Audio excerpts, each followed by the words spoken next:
Mayong hapon mga kabisdak. So karon ang ato ang topic mga kabisdak, unsaon nato pag-check ang ato ang regulator. So naata karoy regulator, 5 pins regulator or full wave regulator. So para ra ni sa mga nag-DIY or sa mahilig mag-DIY mga kabisdak no. Sama nako, hilig ko mag-DIY. So i-share lang po nako kabisdak ang ang gamay nahibaw-an mga kabisdak ba sa inyo ha.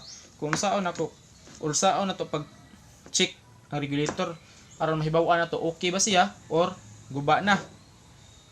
So una, kining unahon na to pag testing mga kabisdak. So una,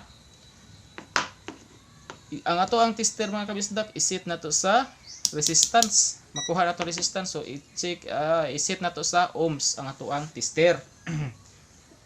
Una, ang positive probe sa tester mga kabisdak atong ibutang sa ground or green wire, color green wire sa regulator. Dayon ang negative probe sa ato ang tester mga kabisdak, mao ni ato ang gamiton itusok sa mga terminal, wire terminal.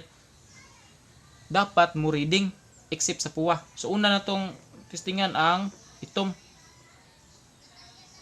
So dapat mo reading. So okay, ni reading siya mga kabisdak 14.17.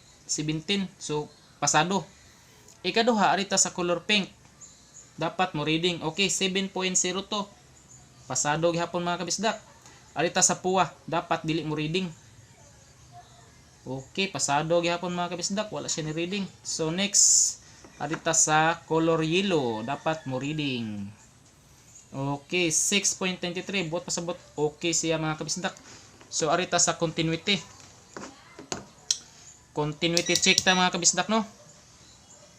So ang positive probe sa kuan mga kabisdak, ato ang tester ibutang nato sa positive wire sa atong regulator. So dapat dili siya mo mutingog or siya continuity like ani mga kabisdak no. Dapat di siya mutingog. So karon ang negative probe sa ato ang tester ibutang nato sa negative wire sa ato ang regulator, color green. Dapat di siya mutingog. Okay, so wa siya nito mga kabisdak. Sabot pasabot, okay ni siya nga regulator. Okay ni siya nga regulator mga kabisdak, pang full wave regulator. So ang brand mga kabisdak is Lihua regulator, pang full wave. Ikaduha mga kabisdak nga regulator atong testingan. Sama lang gyapon procedure, ang positive probe nato sa tester ibutang nato sa ground, color green. Okay? Dapat mga kabisdak dili mo reading. Dapat mga kabisdak dili mo reading ang color red. So una itong testingan ang color red. Okay? Dapat di mo reading. Ni-reading siya mga kabisdak, bot pasabot, bati. Or guba na ni, shortage. Ikaduha arita sa color yellow. Dapat mo reading. So dapat mga kabisdak mo reading ning tulo ka wire except sa puwa. So karon ni reading na ang puwa, so bot pasabot diferensyado.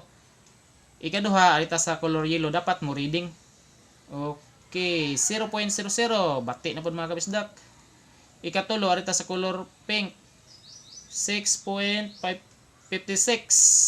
So okay. Next arita sa itom, 14.36, 14.34. So bot pasabot mga kabisdak, dili ni okay nga regulator. Mao ning mga klasya sa regulator mga kabisdak nga mahibuong ka nganong dako mao tagag regulator pero nganong hinay mo charge or wa gyud ni charge yung battery, lubato noon tungod ani mga kabisdak diferensyado ang iyahang color red wire or positive sa imuhang regulator. So ingon ani lang ka safety or ingon ani lang ka simple mga kabisdak no pag check sa ato ang regulator.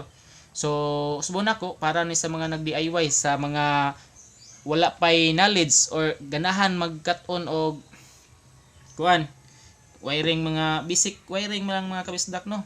So para ni ninyo. So ingon na lang ka sayon. So sa pagkaron mga kabisdak, kini lang sa ato ang